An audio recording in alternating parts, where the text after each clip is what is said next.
Bonjour les barracudas, bienvenue dans cette bulle consacrée à un homme dont 90% d'entre vous n'ont jamais entendu parler de l'histoire complètement abracadabrantesque. Si j'en juge par les résultats à mon sondage Twitter. Son nom ne vous dit peut-être en effet rien, mais pourtant il était considéré comme un génie. Pour beaucoup, c'était le meilleur et le plus grand financier du monde. Rien que ça, quoi. Les gens lui prêtaient leur fortune et lui se chargeait de la faire fructifier. Steven Spielberg lui avait prêté des millions de dollars. Des banques françaises comme la Société Générale, BNP Paribas, Crédit Agricole, et j'en passe, ont eux aussi placé des montants colossaux sur lui. Il faisait rêver tous les riches et était réputé le plus fiable et sûr au monde. Et un beau jour, le rêve prend fin. On apprend qu'il a monté la plus grosse escroquerie financière de l'histoire. Et qu'il a réussi à voler, non pas quelques millions d'euros comme le ferait un bon braqueur de banque, mais accrochez-vous bien, 65 milliards de dollars. Aujourd'hui, découvrons l'escroquerie de Bernard Madoff.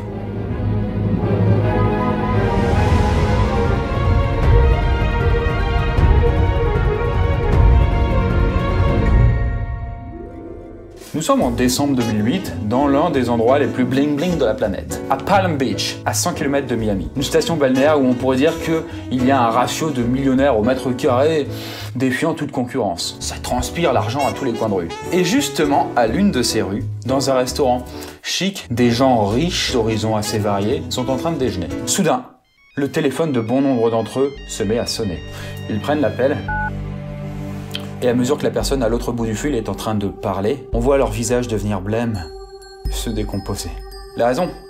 Ils viennent tous d'apprendre qu'ils ont été pigeonnés par Bernard Madoff et son fonds d'investissement dans lequel ils ont placé leur fortune. Ils apprennent que leur précieux argent s'est volatilisé. Un tel apprend par exemple en un coup de fil qu'il vient de perdre la bagatelle de 100 millions de dollars. Oui, c'est dur, je sais. Après avoir monté la plus vaste et incroyable escroquerie financière de l'histoire, Bernard Madoff est condamné à 150 ans de prison, la peine maximale. Et aujourd'hui, il est toujours en vie derrière les barreaux. Mais vous verrez à la fin de la vidéo que la vie que Bernard Madoff se tape en prison est pour le moins assez particulière. Mais pour l'heure, comment a-t-il réussi ça? Eh bien, l'histoire de son plan machiavélique commence justement à Palm Beach, vers les années 1990, soit à peu près 17 ans avant que sa monumentale fraude ne tombe en ruine. Alors pour vous faire le topo, à Palm Beach, pour être bien vu, il faut faire partie au moins de l'un de ces nombreux clubs. Les clubs proposent alors à leurs membres des activités comme le golf et surtout la possibilité d'organiser des soirées et ce genre de trucs avec leurs nombreux membres. Millionnaires bien sûr. Sauf que pour entrer dans le club, bien sûr, c'est pas en grattant un truc tic-tac. Il faut en effet payer des droits d'entrée, puis reverser une sorte de cotisation au club chaque année. Madoff fait pas les choses à moitié et il rentre dans le club le plus cher et le plus prisé de Palm Beach, le Palm Beach Country Club. Ouais, on peut pas vraiment dire qu'ils ont cherché compliqué. Et les frais d'entrée à ce club, ça coûte 3 fois rien. 350 000 dollars. Voilà. Non, ça va. Et en plus, chaque année, pour continuer à rester dedans, il faut reverser la même somme à des associations caritatives. Mais Madoff, lui, ça lui faisait pas peur. Et une fois dans le club, ce fut pour lui assez facile d'attirer dans sa toile ses premières victimes. Car il faut quand même savoir qu'en ce temps-là, Madoff avait déjà une belle réputation dans le milieu de la finance. Il avait été à la tête de la direction de la bourse du Nasdaq, quelques temps auparavant. Par exemple, en France, vous connaissez sans doute le CAC 40 pour les 40 plus grosses entreprises françaises cotées. Le Nasdaq, c'est le même principe, mais pour la high-tech comme Apple ou Microsoft. Et Madoff, du temps où il en était le boss, il a œuvré à en faire une bourse très puissante, en accueillant de plus en plus d'entreprises. Ce qui a commencé à faire de lui une sorte de légende vivante. Puis en quittant la tête du Nasdaq, il crée un fonds d'investissement en son nom et recrute 200 financiers et traders qui travaillent pour lui. Tout ça est parfaitement légal. Mais en secret, il crée un deuxième fonds d'investissement privé. Et là, ça devient un peu plus trouble. Bon, si vous êtes un petit peu perdu avec cette histoire de fonds d'investissement, c'est en réalité assez simple. Par exemple, en France, il y a le livret A, qui permet de gagner de l'argent en plaçant une certaine somme dans ce livret. Quand vous avez un compte dans une banque, on vous propose d'en créer un. Moi, par exemple, j'ai un livret, même s'il est vide. Et si par exemple, vous placez 10 000 € sur ce livret A, actuellement en 2006, le taux d'intérêt est de 0,75% par an. Ce qui veut dire que les 10 000 € que vous aurez placés dessus vous rapporteront au bout de l'année 75 €.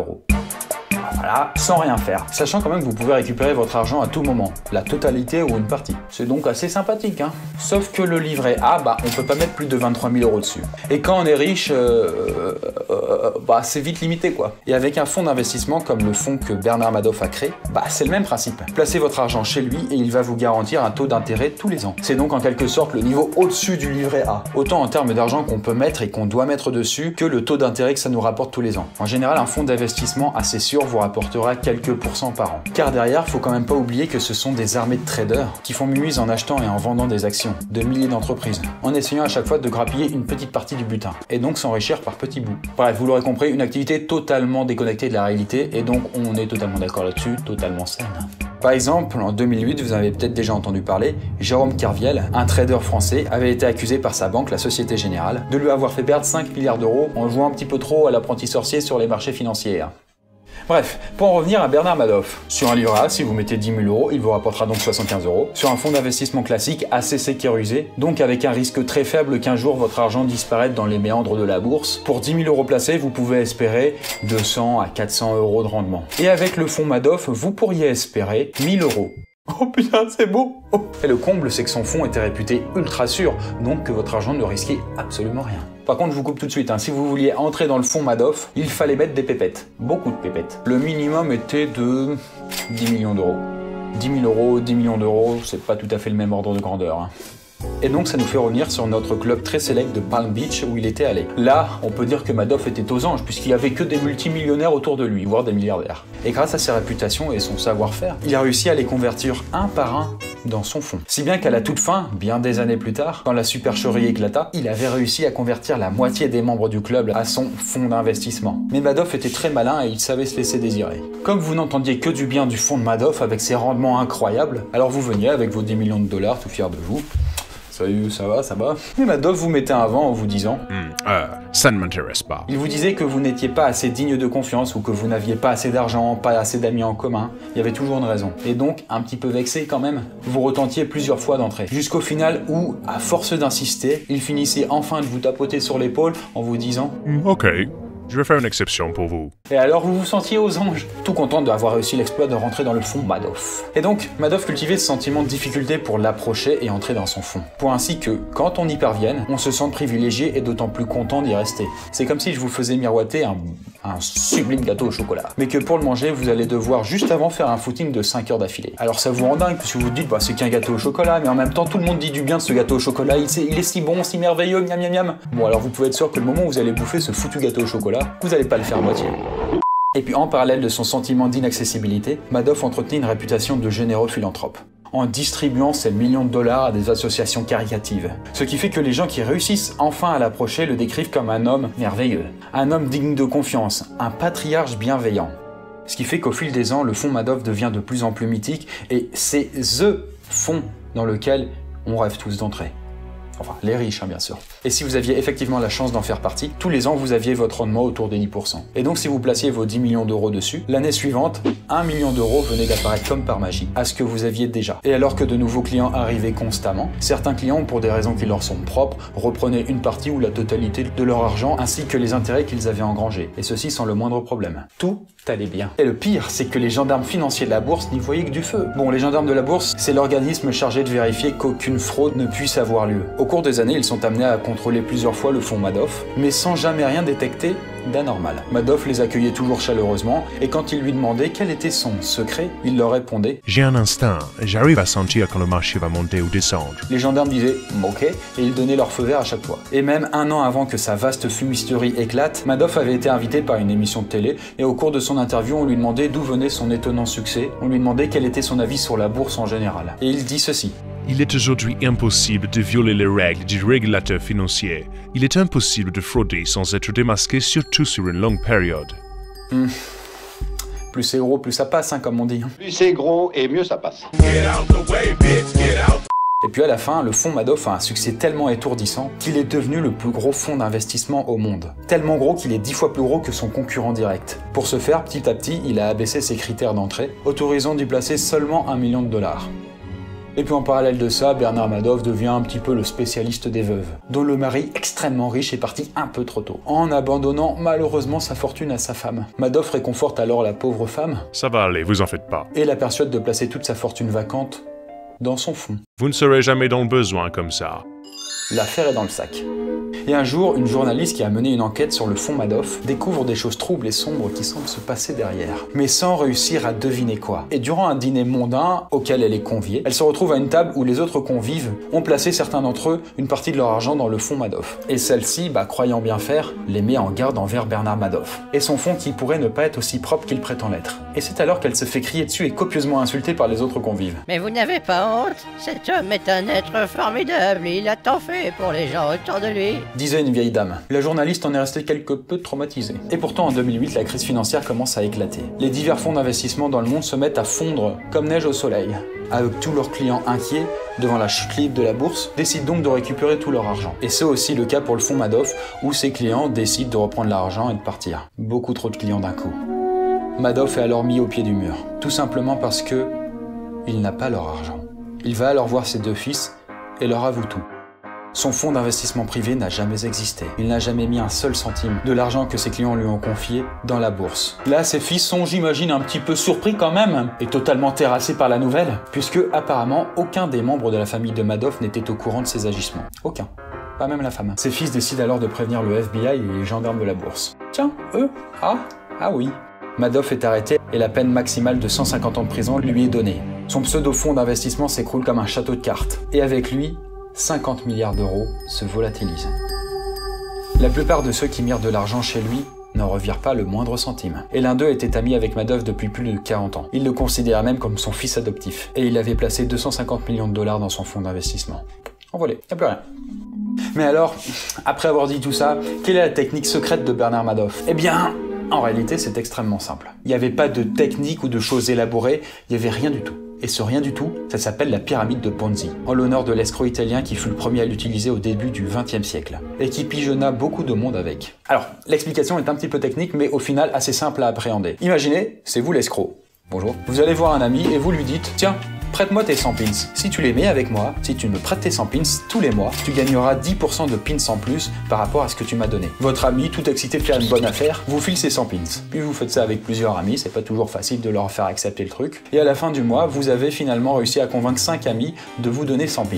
Vous avez donc 500 pins dans votre coffre. Et d'après ce que vous leur avez dit, ils sont censés avoir engrangé 10% d'intérêt.